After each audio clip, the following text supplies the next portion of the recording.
Welcome to Storycomic Presents, where we interview amazing storytellers and artists. This is episode 71. I am your host, Barney Smith of Storycomic.com, and we're excited to have with us the highly revered and internationally known television historian, Dave Sundstrom. Dave, thanks for coming. Thank you for being episode 71. This is wow, it's a pleasure. I'm glad you held out and waited for 71 for me. That's it's an honor. Yes.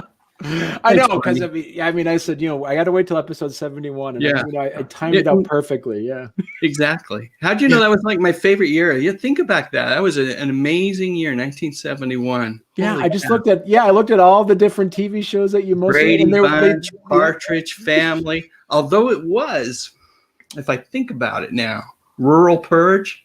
That was right about 71? The beginning. Yeah, it was right around there.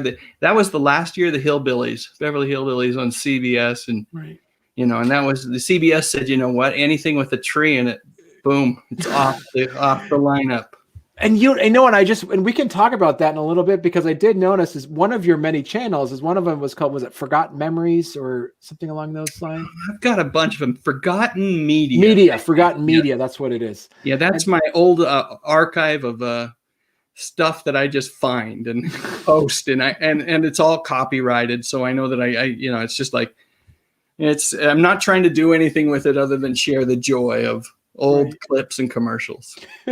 So Dave, before we got on the air, I was talking to you about how I kind of got into following your channel. A lot of it is it's just the nostalgia of childhood, but also the nostalgia of the previous generation's childhood and all their stories. And there's something about seeing a time that is, memorialized. And you do a lot of TV, you do music, you do some movies.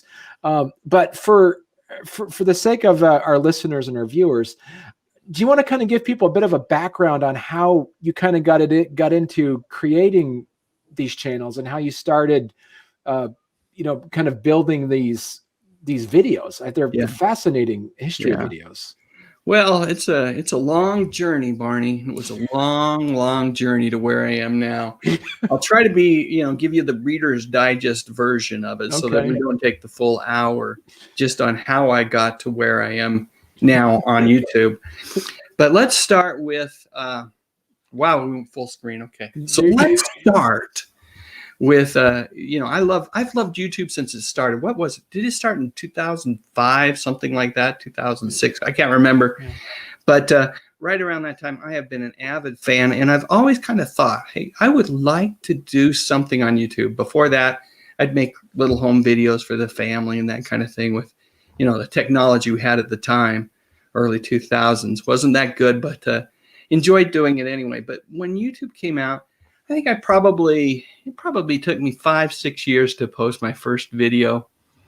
And what I did at first was I'd been making music with my brother, Steve. He has a channel too, Stephen Sundstrom. And I posted some videos of our music. And so that was the very first thing I posted on there, and got some, okay response. People were watching it every once in a while. And so I played around with that a little bit more, and I started, along with that, I posted some kids' riddle videos. So like a string of riddles, dad kind of jokes, that type of thing. Okay. And my first one, I had posted like 3 or 4, but my first one kind of went viral, at least what I thought was viral at the time. And I think at some point, when I finally took it down, it probably had like 20,000 views on it. Wow. And it just was one of those things that was like, holy cow, people, if you put the right thing up and you give it the right title and it has an attractive thumbnail, maybe someone will click on it. So I started playing around, and I thought, if I'm going to do this, I'm going to talk about things that I like. And I realized, what do I love more than anything else? Sitting on my keister on the sofa, watching TV, and if not that, listening to music. And I love movies too, of course. So just all that kind of stuff. And so I started posting some movie reviews, some things I was watching on TV, and they got some okay response. But it was weird. At first, it was a video that I did. I started talking about some of the bands I like. And I did a video on Journey And the last concert that Steve Perry and at the time the remaining members, Neil Sean, Jonathan Kane, did together, it was a benefit. And it was an odd concert. And it seems even odder on YouTube because the audio is kind of messed up and it sounds like the crowd isn't cheering at all. So it seems really morose. And I did the video on that, and that one went kind of crazy. So I said, you know what? I read the comments, answered the comments, always answer the comments. That's how you build a community, right? I answered the comments. I realized that there were a group of people, particularly females, roughly my age, maybe a little bit older even, that were huge Steve Perry fans. They're just like religiously devoted to Steve Perry. So I just started churning out Steve Perry videos. And it was easy because I'm a big Steve Perry fan myself. I loved the band Journey, and I always thought Steve Perry had an amazing voice. So, and the thing about Steve Perry is he's kind of an enigma. He was kind of the Howard Hughes of music for a long time because he did Journey, did a solo album that was huge with Oh Sherry, went back to Journey for one album, did another solo album, which was fine, and then said, you know what, enough of this. I'm just going to go live a normal life. And for 20 plus years, he did nothing. But ultimately, he did return and do an album. And I was making videos all around the time that album was coming back. And so I was able to catch kind of the momentum of a Steve Perry renaissance. But at the end of the day, I could only talk about Steve Perry so much. Right? I loved it, but I needed to expand and broaden my repertoire of videos, my library of videos. So I started really kind of thinking, what do I really want to make videos about? And I'm the kind of guy that in the evening, I will watch new shows. I don't mind new television shows. There's some good stuff out there. I'm not a person that believes that it's all crap these days. But if I have my choice, I'm going to fire up an episode of the Andy Griffith Show, a classic episode of Leave It to Beaver, Star Trek. I've got the entire Batman 66 series with Adam West and Burt Ward. Those are my go-to shows. And so I started doing videos on that, and in particular, Andy Griffith, focusing on the Andy Griffith Show. I started with a video on Aunt Bee, actress Frances Bavier, Don Knotts, and they got great response. And I did one ultimately on Andy Griffith, his response to the passing of JFK when he was assassinated. It is my most popular video even today. It has like 1.5 million views or something on it. It's just crazy how many.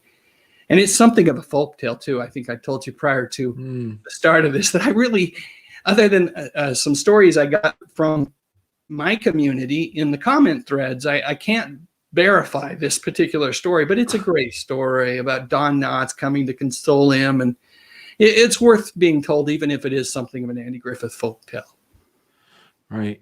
So anyway, I think I kind of got us there to where we're talking about movies and television and music and all that kind of stuff.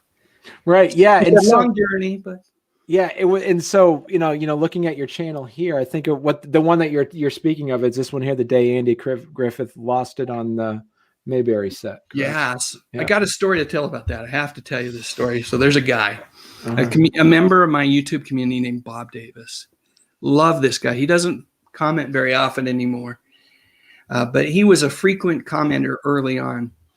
And he's kind of he's a stickler for he takes things very literally. It's a part of his personality. And so some people would get frustrated by some of his comments, but I never would. And one of the things he commented on, I posted that video originally with a different title. So I think it was the day that Andy Griffith went completely nuts or something like that. Right. And he came back to me and said, you know what, your videos are positive. Find a way to not make it sound so like you went so crazy. And so we went back and forth in the comments thread about what the title of that video should be. So Bob Davis helped me with that particular title, and it's a great title.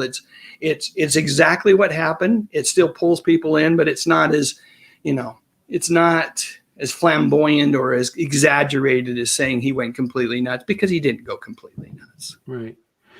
So talk to us a bit about, I find it fascinating what you mentioned earlier. You went from, posting some things about Journey and then say, hey, I'm going to try.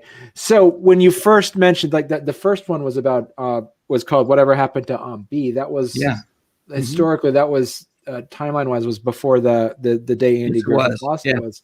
So I'm curious from a content creator perspective, was that a question that you wanted to answer yourself, or was that something that you were deliberate to say, hey, I just, this might be a question other people might want to know the answer to, or how did that process happen? I think the way that happened and the way a lot of my videos happen is I'm surfing YouTube.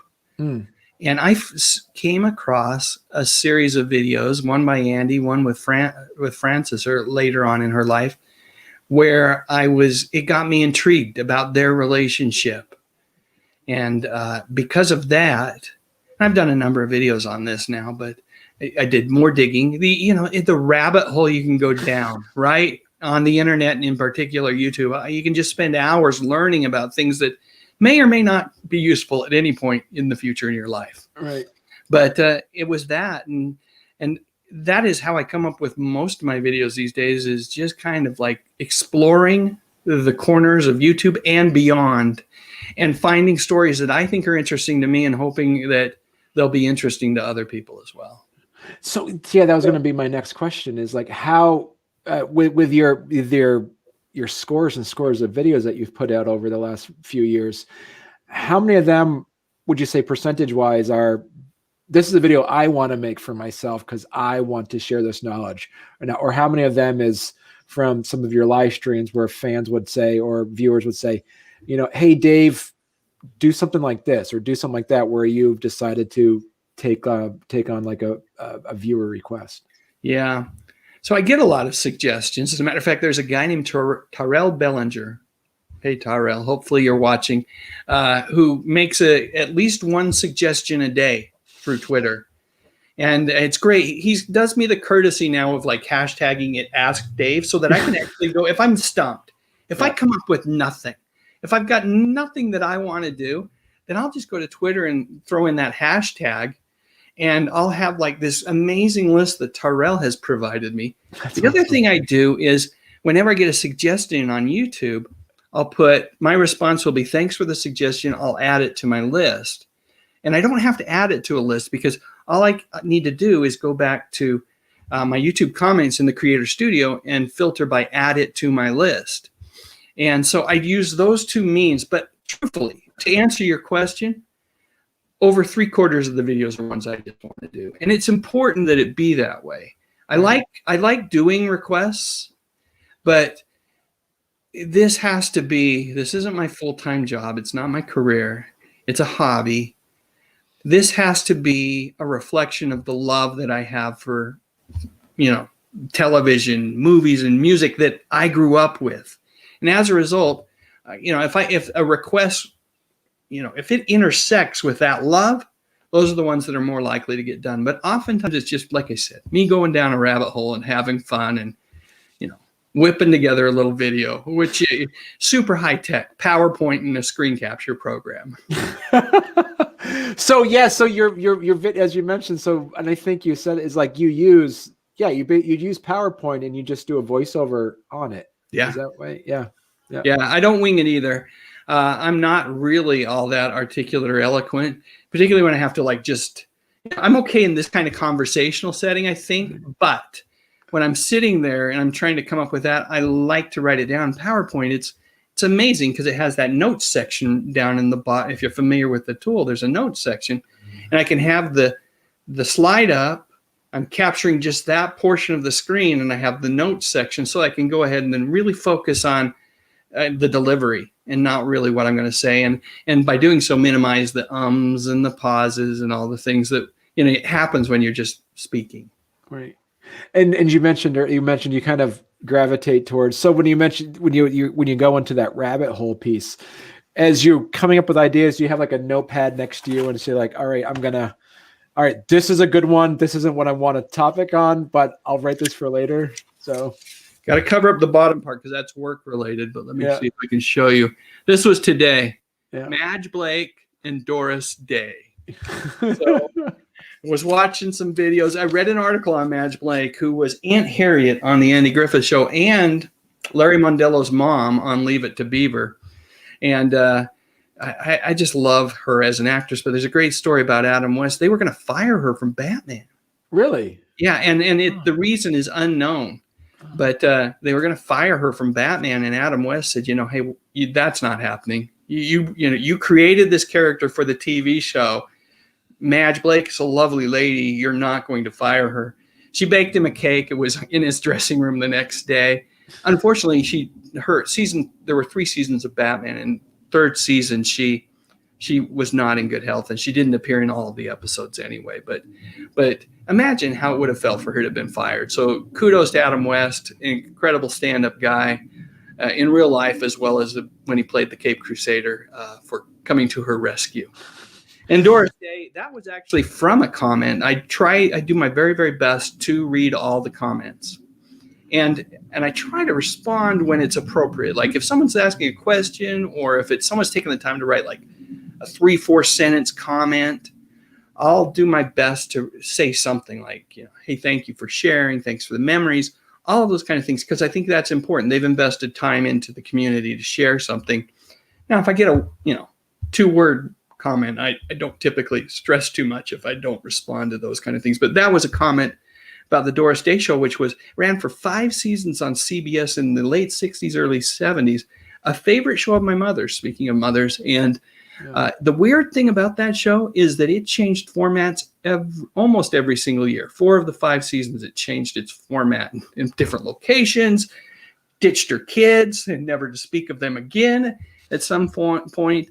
It's just an interesting show, and it's going to make a great video. I can't wait to do it. The weird thing was I got the comment, but I'd actually gone down the internet rabbit hole on that one not too long ago. So it's just kind of like I said, when they collide, right, that's when the magic happens. And are you, and some of the ones that is it more serendipitous, or there's certain aspects of the fact that some of the shows that you tend to gravitate to do more videos about are ones that seem to have a less YouTube presence, or there are some shows where you're like, I really love, this show, but people are already talking about it a lot. I'm not going to bring anything more to it. I think that I really believe that regardless of your niche, your genre, if you have your take on a story can have value. So I don't necessarily worry too much about whether someone else has done a video on it or not. I do, like, in the back of my head, there's another YouTube creator out there who I've gotten to know a little bit. His name's Rick 9G, and he does a ton of videos on I Love Lucy and Hogan's Heroes and Gilligan's Island. So I could do a ton of videos on those shows, but I don't. I will. I did one on William Frawley not too long ago on his final appearance, and I did one on Dawn Wells when she passed away. So I will, but I don't think one should ever say I'm not going to make a video because there's something out there, because each video, I really believe this is an expression of you, right? The person that makes it, the creator, and it's different. And I think what you have to do if you see a video out there and it was the same topic you were going to cover, you have to say, okay, how can I make this different? How can I add to the conversation? And hopefully there's not folks out there. There probably are, but hopefully there's not too many folks out there that are just trying to, carbon copy something that has been successful in hopes of getting similar views. Right. Is there any specific shows that you're planning on that you haven't really touched on yet over the last few years that you're still looking at to say, I really want to do? I've never done one on Hogan's Heroes, and I am going to do one on Hogan's Heroes in the not too distant future. I've stayed away from Star Trek, and that's because I know Paramount, they're just a litigious bunch of people. I hope that my videos, I feel like they wouldn't be the kind that would, anyone would go after me for copyright or anything like that. But I've shied away from Trek because I know how careful and how cautious the studio is with that property. I've done a handful on Trek, but I love Star Trek. And if I felt more comfortable, I'd be doing a lot more Star Trek videos. So yeah, that brings me up to my other question is like, is there, because you're doing videos that are based off of, other IPs and, other people's properties, do you feel, did you have to kind of like consult a lawyer to say, do I have to show certain things to a certain amount of seconds, or how did you do that? I didn't. And I tried to actually reach out to a couple, and they didn't have a lot of interest in helping me. So I read up on fair use. Yeah. And I looked to see what other people are doing on the internet that seemed to be, and then I went conservative, right? A lot of people show video. Right. The only video I'll ever show is I have swiped a few like promos. Like, so if I want to do something on the Love Boat and I wanted a clip in there, I would do a promo clip like we're used to seeing, of what's coming Saturday on the Love Boat. Right. Gopher finds, that kind of thing. That kind of clip I'll put in because it's already kind of been repackaged to the point where the IP and the copyright of the video probably isn't going to be, no one's going to look at it and say, man, we're losing revenue on that. Right. So anyway, but I played it just super conservative. I've done everything I can to, even with the images, still images, which I try to keep on the screen less than 30 seconds at a time. I've tried to do artistic things to them to, again, kind of make it feel like it's my own interpretation of that. And I've also, more recently, I've been really cautious about using any image that I feel might have been taken by someone professionally, right? So I'll use screen stills, I'll use magazine covers, I'll use those kind of things because, again, I don't think anybody looks at those and says, I'm losing revenue. I've lost some livelihood because of that. So I try to always keep that in mind because I think that's important to recognize people, the work they do. At the same time, I think the concept, the idea of fair use is YouTube could not exist without it. At least it wouldn't be the same beast that it is, right? But I am by no means a lawyer. And the other thing that I've just said to myself is if I get any sort of nudging, and I have had over my 3 years, I've had numerous copyright claims and not on images, always on music. And I typically I've shied away from putting any type of recognizable music in anything because I just recognize that that's something that the internet and YouTube seems to be very cautious about. But I did get one on an image years ago. It was back when I was doing the stuff on Journey, and it was clearly, I didn't realize it at the time, but I did after I got the copyright strike, my one copyright strike. It was a personal image and just shouldn't have been shared. And so immediately the video was taken down and immediately a message was sent apologizing for that. And I think that's what, I think if we're civil about the stuff and we try to work with the best of intentions, I'm hopeful that we can continue to do this kind of thing because it certainly is an enjoyable hobby for me. But if I ever start getting a lot of copyright claims or strikes, well, then I just have to reevaluate and reflect on what I'm doing and try to do something different. Right. So you're, looking at it for specific folks that might be watching or listening who are wanting to do their own YouTube channel. So a good point of advice that you brought up was one, respond to comments. What did you say? Kind of. Oh yeah. If you're going to build a community, make sure that you actually are part of that community. And that means when someone takes the time to put a legitimate comment in there and you can tell that they've spent a few minutes posting their thoughts, sharing their memories, respond to that. At bare minimum, say thank you. Right. And you also had, and you've mentioned it, earlier, and I think in some of your lists on some of your videos, it says, this is how I do it. There's a program you use as well, as you say. Yeah. What's it called? Screen-o-matic or what? Screencast-o-matic. Okay.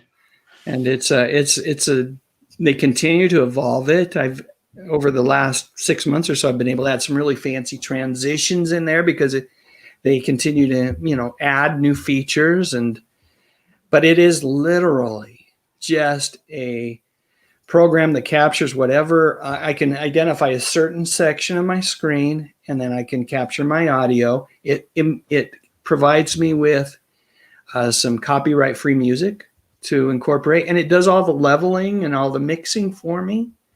It's really quite a fantastic program. I'm a big fan of Screencast-O-Matic. But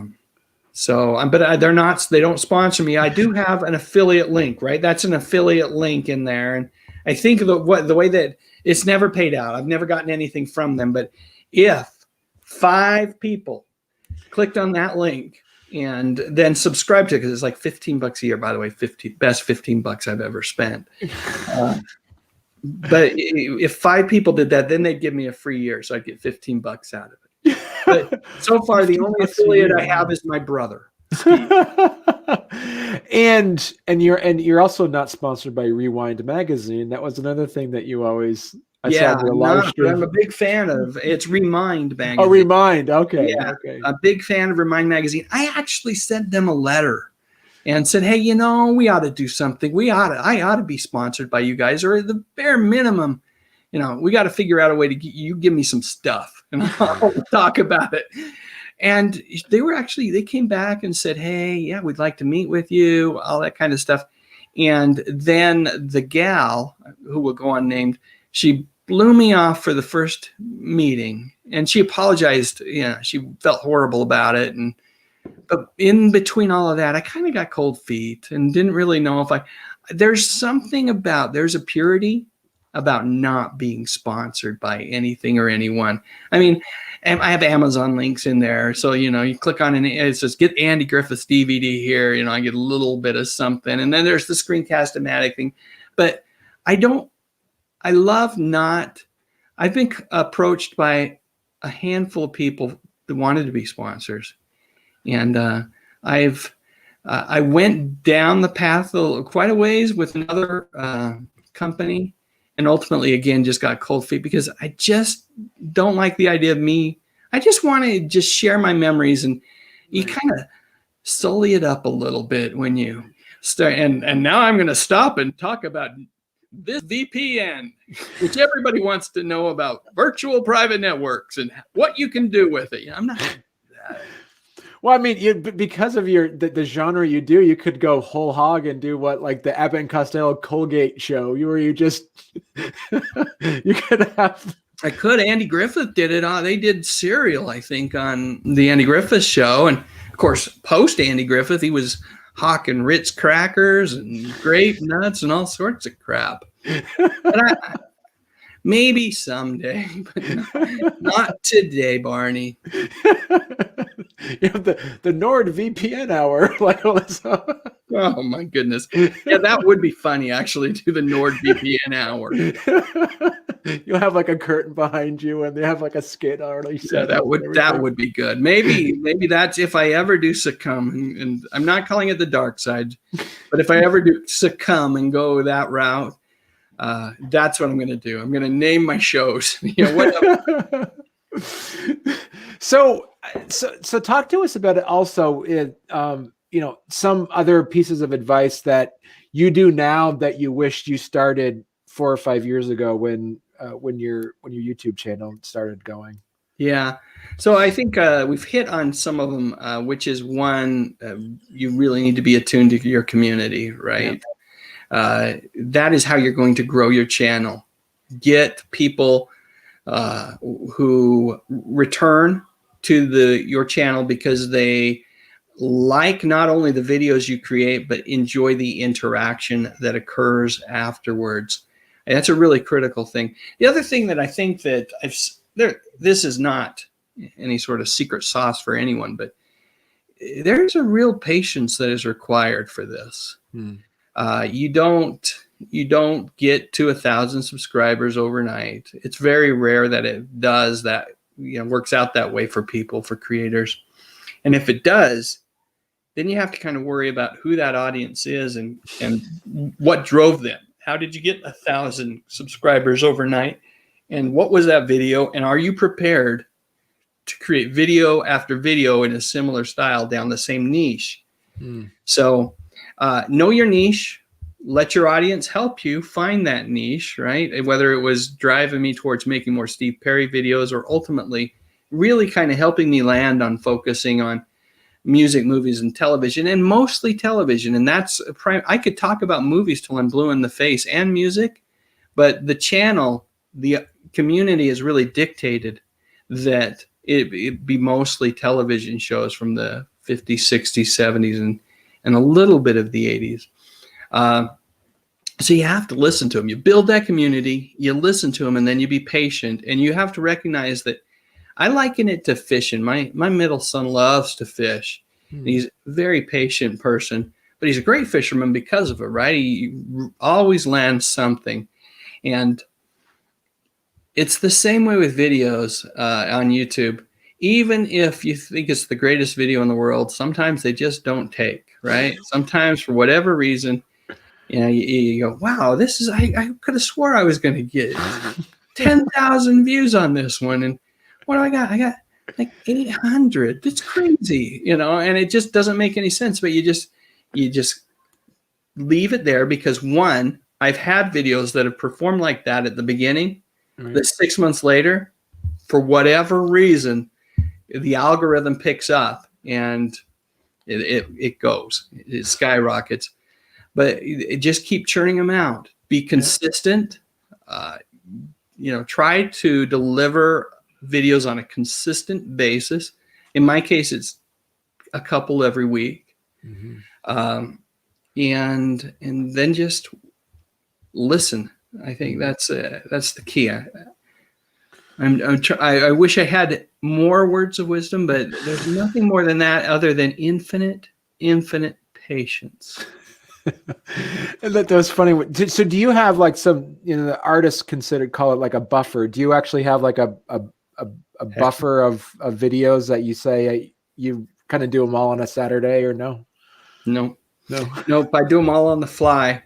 So those ones that I just showed you, likely my next ones. It's very likely we'll see something on Doris Day and Madge Blake in the not too distant future. I have had, every once in a while, I'll get one or two in the can behind me. But typically, because I still work a 40-hour-a-week job, right? Great company that I've just loved working for. I've worked for them for 28 years. This has to be a hobby right now. And so, as such, there have been rare weeks where I've only done one video, just on the weekend when I could find the time. Right. And so talk to us a bit about you. We mentioned before we went on the air that you have several different channels as well. What was your idea for having separate channels? Well, I don't know if I shared with you that I don't know if it's all that wise. So we've got the Dave Sundstrom Live there, right? Dave's Music Memories, and Forgotten Media. And then let's give Stevie a little love there. Steve from Sundstrom's video. He's following the Dave Sundstrom formula, and in less than a year, 2.17K subscribers, not all that bad. Yeah. And Steve what he's done is he's he came from the same home, where from the same genetic pool. He can do it. He can pull it off. And the only thing he does is he often talks about TV shows from the 90s too. Okay. So it's a good thing there.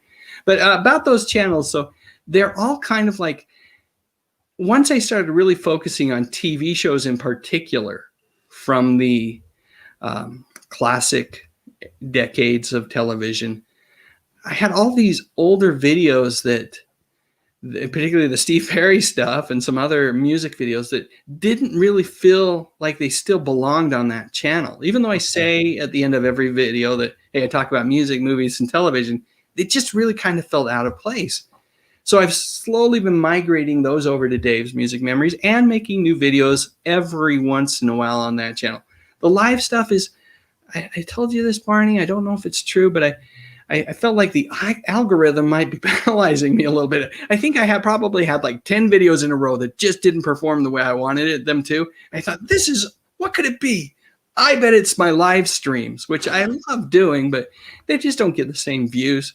So I tried to migrate everything over there. That channel may eventually go away.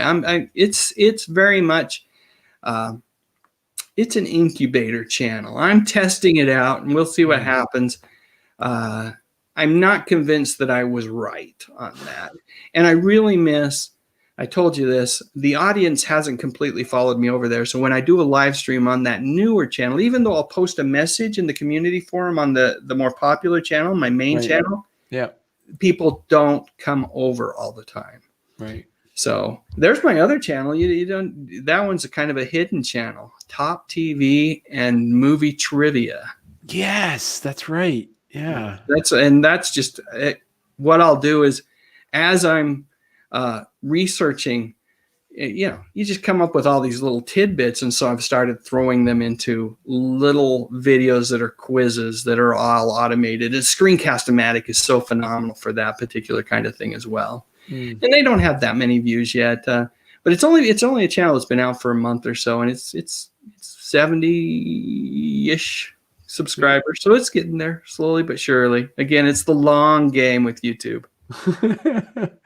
So what are some of the things that you've seen over the years that YouTube launched to help support creators that you fully embraced, and what are some of the things that you kind of miss from previous iterations of YouTube? When they got rid of the old Creators Studio, whatever that was called, I can't remember what they even called that. I was convinced I was going to be not as pleased with the new iteration of that, the tools they give us as creators. But I love the Creators Studio and use it all of the time, particularly around the comments. That's where I answer. All of my comments are answered from Creators Studio. I spend a lot of time in analytics. When I say a lot, I probably spend an hour a week over the course of the week looking at analytics. I love the tool that shows me when my audience is most often on. And I do try to release videos. If I know, like, for example, if I have a video ready, say I piece together that Madge Blake video later tonight or tomorrow afternoon after work, and I think to myself, because I get really excited. I got a new video. Let me upload it and see how everybody responds. I can't wait to answer questions. But I know, based on the audience analytics, that Wednesday is the day that people aren't on as much. There's only like a 3-hour window where my subscribers are typically on YouTube on that day. Whereas if I wait until Friday or Saturday, it's like a 6-hour window. They're just on for a longer period of time. There's more of them. And the chance of it kind of being loved at the beginning by my audience, by my subscribers, is greater. Now, that doesn't mean over the long run that video or a video that I release on Wednesday is going to be one. Over the long term, they have an equal chance of being popular. But if I want to get that momentum and ride that wave just at the beginning, that's when you try to use that tool. And I love that audience. I also like the what your viewers are watching tool. I don't know if you've ever looked at that one, Barney, but there's one in there that will tell me the other kind of videos. They'll rank out like the top 15 videos that my target demographic, my viewers are watching. And so I'll look at those, and not always, but a couple of times I've gotten ideas from it sent me down the rabbit hole. Like, you're looking at this? This is interesting. Let me click on this, and then I click on another, and down I go. All right. And so other aspects of social media, have you been able to have your fans kind of, or your viewers kind of steer you towards either like, Twitter, as you mentioned Twitter earlier, like Instagram, Facebook, some of those other ones? I've tried Twitter. So I have like 250 something followers on Twitter. People haven't followed me over there, which is okay. 264 followers. Yeah. It's I like to call Twitter my Tyrell Bellinger channel, where Tyrell and I communicate every day. And other than that, when I do a video, I'll post it to Twitter as well and share that. And then every once in a while, I'll see something cool and I'll remember, hey, you can share that on Twitter, and then I'll share it on Twitter. But mostly, it's just me sending off my videos. Right. I've used Facebook as well. I have a channel called Dave Sundstrom Remembers over there. You can go right there, and which is also it's also updated fairly regularly as well. Whenever I release a video, I will post it there as well. So I have a process. The process is upload video, post it to the community forum first, post it to Twitter second, post it to Facebook third. Okay. And then I'm done. And then I'll just go back and respond to comments. Right. And hopefully it is well received. And so all you're doing is just cut and pasting. Do you use any third-party it's even app like Hootsuite or something? Or no, it's even easier than that. You just go to the video page. So, click on any one of those videos there, and right below the video, there's a share option. Okay. And you can just share it directly from the video. Okay. To both the community page as well as Twitter, Facebook, and other social media platforms. I'm kind of, I'm an older feller. You mentioned your Gen X. I am the last year of the boom generation. I'm a boomer. I'm an okay boomer. My boys love to say okay boomer to me. And that means that I'm not as savvy in the way of the Insta and the Snap and all these other things. What's the TikTok? I just, and nor do I want to be. I just feel like, if I do all that kind of stuff, it's no longer a hobby. Maybe I lose a little bit of the joy, and it's going to bite into my Andy Griffith time. It's important that I still remember. We got to remember what got me here, which is that I am a major couch potato that really just loves watching television. Do you feel because of this, this, as you mentioned, this hobby and this passion that seems to be doing, do you ever look at it through a work lens now? Do you like watching Andy Griffith? Do you feel as though you have to sit down with a note card to say, or anything like that? No. And that's because I think if I maybe was reliant upon this for income, right, and that the channel is monetized, and every once in a while somebody will say, "I love your channel, but I hate the commercials," and part of me thinks, maybe I just shouldn't monetize the videos, but it's gotten to the point where there's enough views that it's significant. I can take my wife out to eat 3 or 4 times a week, and so, but it's not what we live on, right? It's just a little bit of discretionary extra cash, and because of that, I don't feel any of that pressure. I just do what I love doing, and I hope it always stays that way. That's the goal, right? Right. Yeah. That's why we do hobbies, whether it's building trains in our basement or stamp collecting or those weirdos that are on YouTube and doing podcasts, Barney. That's why we do it, is because it's a way to relax and kind of get some little bit moments of enjoyment. So plans then, Dave. It's like, are you looking at, because as you say, you have a really engaged community. Has there been any thought about, hey, is there going to be a Dave Sundstrom convention, or is there something where you're going to have a thing that you want to have something to get all these people that've been talking to each other via you to get them all in the same room someday? If I were more of a planner, so we were on a live stream the other day, and there's a guy I live in Utah, and the guy lives in St. George, Utah, he reached out to me, and he's done a couple interviews with me, and I've had him on my live stream a few times. His name's Ian, and then his last name starts with C and E, so he goes by ENC, the letters EN and C. And he has a channel called Retro Serial, so he's a Gen Xer like you, Barney, and he talks about all his favorite shows. And he mentioned on the last live stream that I invited him to, he said, we should build out a convention, a Dave Sundstrom Good Stuff convention. And I'm like, so inside I'm thinking, I don't know. Here's the reality.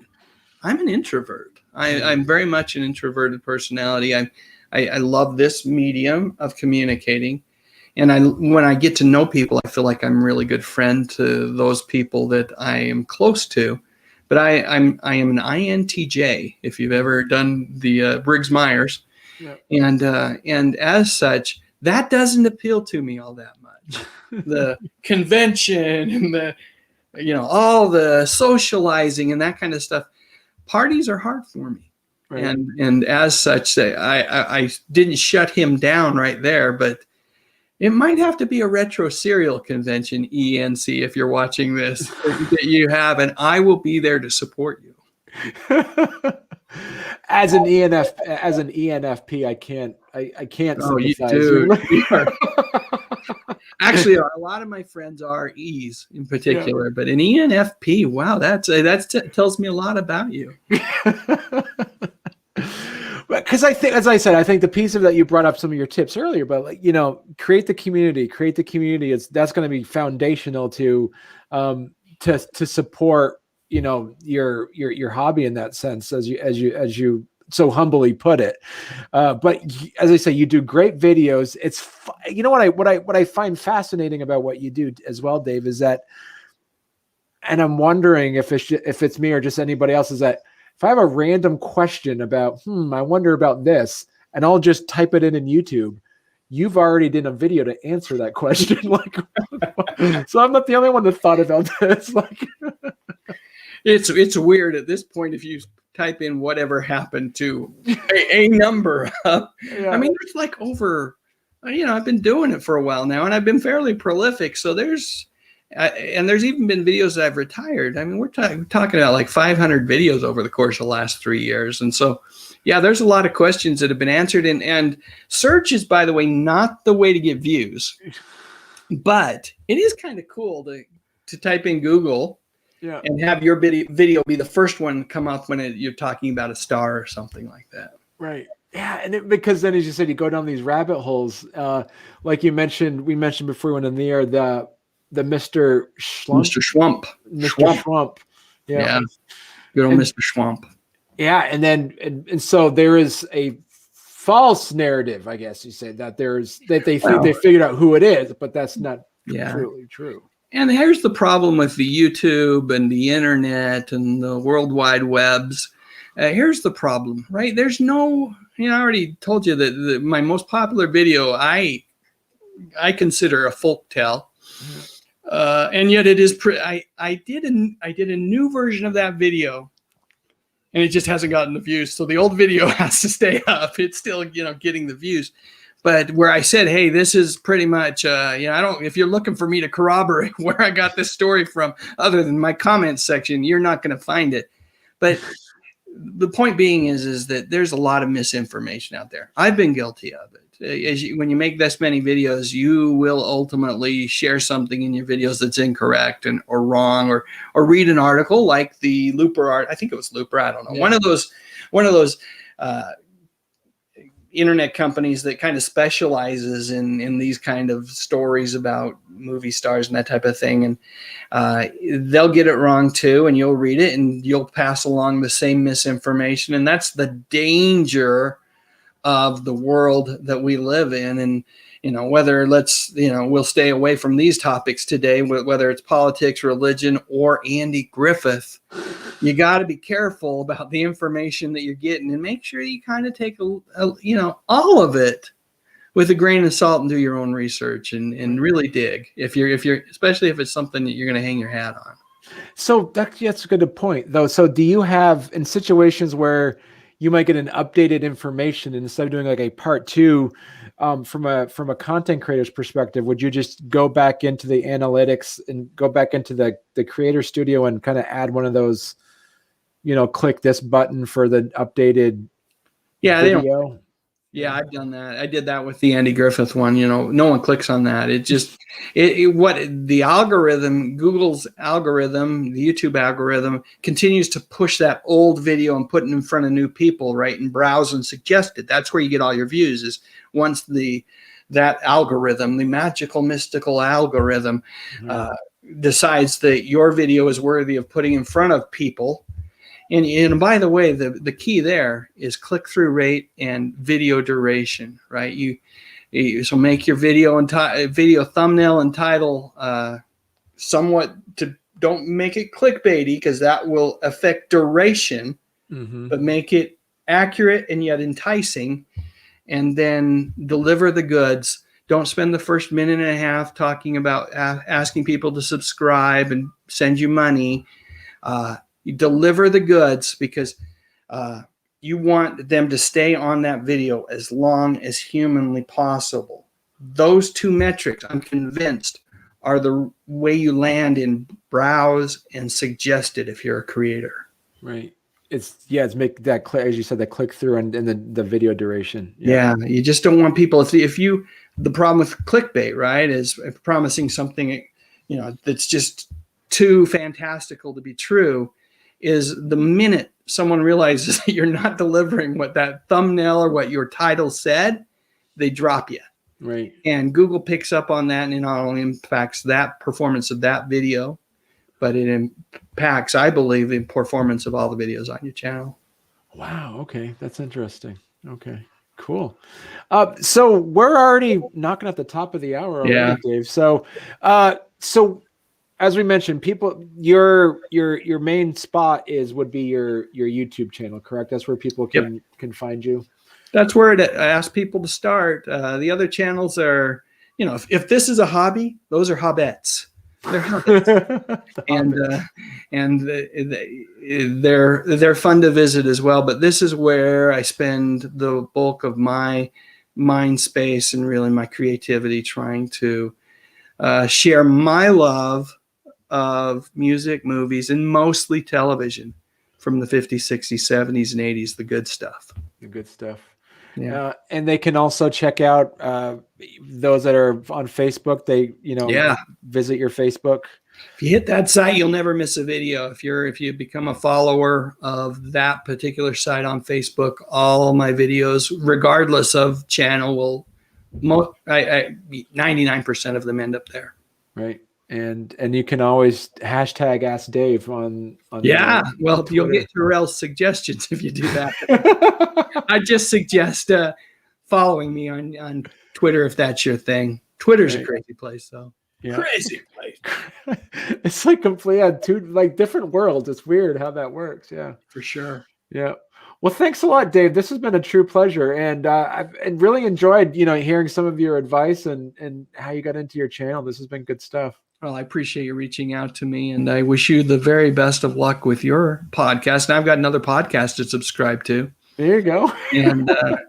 and look forward to watching future, having these videos hopefully at some point show up on my homepage, because hopefully that'll send me down another rabbit hole, give me some more good ideas. There you go. All right. Thank you very much.